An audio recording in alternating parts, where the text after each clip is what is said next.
आपकी नजर, हर खबर आपकी नजर। मेला पंडाल में आज क्या आयोजन किया जा रहा है? मेला पंडाल में संत शिरोमणि गुरुदास जी महाराज की कथा का आयोजन किया जा रहा है, जिनके सतगुरु योगी बाबा जी के सानिध्य में उनके शिष्य जसवीर दास जी के श्रीमुख द्वारा अमृत वर्षा होगी। कार्यक्रम का उद्घाटन करते हुए अजय गांधी।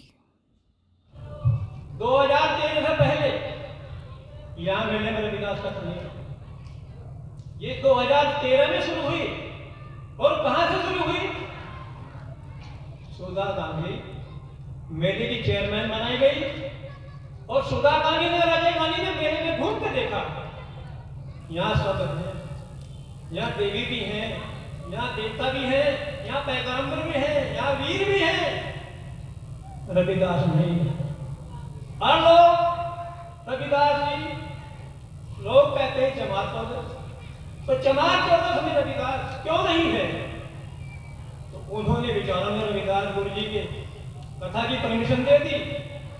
गुरु रविदास जी की मां का नाम परमा है, गुरु रविदास जी के पिता का नाम राहुल, गुरु रविदास जी की दादी का नाम चित्रकौर है, गुरु रविदास जी के बाबा का नाम हरनंद जी। ये बड़ी सोचने की बात है। हरनंद जी के यहाँ और चित्रकौर के यहाँ सदियों तक बच्चा नहीं होता, वो भटकते नहीं, भ्रमित नहीं होते, भगवान पर विश्वास करके भगवान का नाम जपते रहे। और एक दिन हुआ उनके यहाँ बच्चा पैदा हुआ राहुल जी, और राहुल की शादी परमा माता के साथ हो गई। यही दशा परमा माता की और राहुल जी की हुई, सदियों तक बच्चा नहीं हुआ। भगवान के भगत के पक्के, भगवान को मानने वाले पक्के, विश्वास करने वाले पक्के थे, भगवान के भरोसे छोड़ दिया और भगवान का नाम जपते रहे। एक दिन ऐसा ऑर्डर हुआ भगवान जी का, तो उनके घर में रविदास जी का जन्म हुआ। अब देखो सोचने की बात एक और है, यहां रविदास की जयंती मनाई जाती है, यहां राहु की जयंती नहीं मनाई जाती, यहां कर्मा की जयंती नहीं मनाई जाती, यहां चित्रकौर की जयंती नहीं मनाई जाती, या हरनंद की जयंती नहीं मनाई जाती। कारण क्या है? हरनंद ने और चित्रकौर ने जो भजन किया है वो सकाम भाव का भजन किया, उसकी प्राप्ति के लिए भजन किया है, उनकी मंजिल पुस्तकी पूरी हो गई। उसके बाद में उनके यहाँ राहु पैदा हुआ, राहु की जयंती नहीं होती, कर्मा की जयंती नहीं होती। क्यों नहीं होती? उन्होंने भी सीमित भक्ति करी है, पूछ के लिए भक्ति करी, पूछ मिल गया। रविदास गुरु जी ने पूछ के लिए भक्ति नहीं करी, रविदास गुरु जी ने भगवान के लिए भक्ति करी। भगवान की भक्ति रविदास गुरु जी ने भगवान के लिए करी, ना पूछ के लिए करी, ना माया के लिए करी, ना छाया के लिए करी, भगवान के लिए भगवान की पूजा करी। और रविदास जी को वही भगवान जी के डाले हुए जादू बताता है। हम सब लोग राजा को पूजते हैं, हम सब लोग रानियों को पूजते हैं, लेकिन भगवान रविदास जी को राजा पूजते हैं, भगवान रविदास जी को रानी पूजती है। समझे आप लोग? हमने रानी पूजी, हमने राजा पूजा, लेकिन राजा और रानी ने भगवान रविदास जी को पूजा। हम सब लोग राजाओं की पूजा करते हैं, हम सब लोग रानियों की पूजा करते हैं। हम लोग सत्संग में आकर भी रविदास गुरु जी के अनुयायी नहीं बनेंगे। गुरु रविदास जी के अनुयायी हम तभी बनेंगे जब हम अपने गुरु के ऊपर विश्वास करेंगे। आज तक हम लोगों ने गुरु रविदास जी के ऊपर विश्वास नहीं किया, इसीलिए आज हम दुखी हैं, इसीलिए आज हम परेशान हैं। सत्संग में आकर भी हम लोगों को गुरु रविदास जी के ऊपर विश्वास नहीं है, इसीलिए हमें सत्संग से सफलता नहीं मिलती।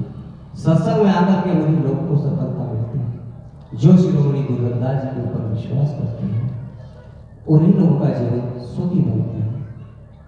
रविदास से पहले, रविदास गुरु जी के सत्संग से पहले मीराबाई कृष्ण की मूर्ति की पूजा करती थी। मीराबाई के पूरे परिवार में कृष्ण की मूर्ति की पूजा होती थी। किसी समय अवसर पाकर के मीराबाई के कान में शिरोमणि गुरु रविदास महाराज जी की सत्संग की आवाज पहुंच जाती है। और जब दिमाग के अंदर आवाज पहुंचती है तो दिमाग के अंदर एक हरकत होती है, दिमाग के अंदर एक हलचल होती है। तुरंत सुनते ही मीराबाई गुरु रविदास जी के चरणों में आ जाती है और गुरु रविदास जी से पूछती है, गुरु जी मुक्ति का क्या रास्ता है, गुरु जी सुख शांति का क्या रास्ता है, गुरु जी मनुष्य के विकास का क्या रास्ता है। गुरु रविदास जी अपनी तरकीब से, अपने सत्संग के माध्यम से मीराबाई को मुक्ति का मार्ग बताते हैं। और दुनिया के अंदर जितनी शक्ति है, रविदास गुरु जी ने वो सारी शक्ति मीराबाई को दिखाई। ऊपर से लेकर नीचे तक की जितनी भी शक्ति दुनिया के अंदर है, वो सारी रविदास गुरु जी ने मीराबाई को दिखाई। तब जाकर के मीराबाई गुरु रविदास जी के पास रुकी। जब मीराबाई रविदास गुरु जी के पास आना जानती थी तो कबीर से भी मिली होगी, वो नानक से भी मिली होगी, वो गोरख से भी मिली होगी, वो यहाँ के धर्म के ठेकेदारों से भी मिली होगी। लेकिन सबकी बातों को छानबीन करके मीराबाई ने देखा रविदास गुरु जी के पास क्या है, कबीर के पास क्या है, नानक के पास क्या है, गोरख के पास क्या है और यहाँ के धर्म के ठेकेदारों के पास क्या है। सब बातों को मीराबाई ने फिल्टर करके देखा और वो गुरु रविदास जी के चरणों में रुक जा। सत्संग में आने वाले भक्तों, तुम्हें एक बात समझाऊं, चोर के पास बैठ करके चोर राजी है, मजदूर के पास बैठ करके मजदूर राजी है, पुलिस वाले के पास बैठ करके पुलिस वाला राजी है, डॉक्टर के पास बैठ करके डॉक्टर राजी है, वकील के पास बैठ करके वकील राजी है और संत के पास बैठ करके संत राजी है और राजा के पास बैठ करके राजा राजी है। मीराबाई रविदास गुरु जी के ज्ञान से परिचित हो चुकी थी। मीराबाई ब्रह्म ज्ञान को प्राप्त कर चुकी थी। मीराबाई को पता लग गया था कि मुक्ति क्या होती है, मोक्ष क्या होता है। मीराबाई रविदास गुरु जी के माध्यम से सब जान चुकी थी।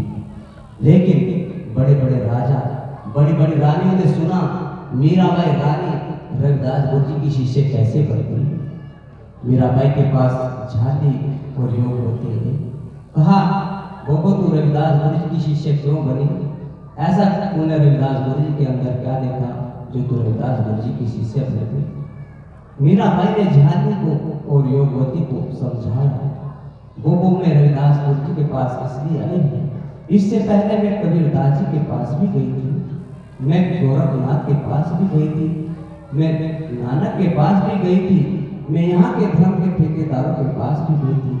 लेकिन जो चीज मैंने रविदास गुरु जी के पास देखी और वो मुझे मिली, वो मुझे कहीं नहीं मिली। इसीलिए मैं रविदास गुरु जी की शिष्य बनी। हमें गुरु के दरबार में बार बार जाना पड़ेगा, बार बार जाना पड़ेगा, बार बार जाना पड़ेगा।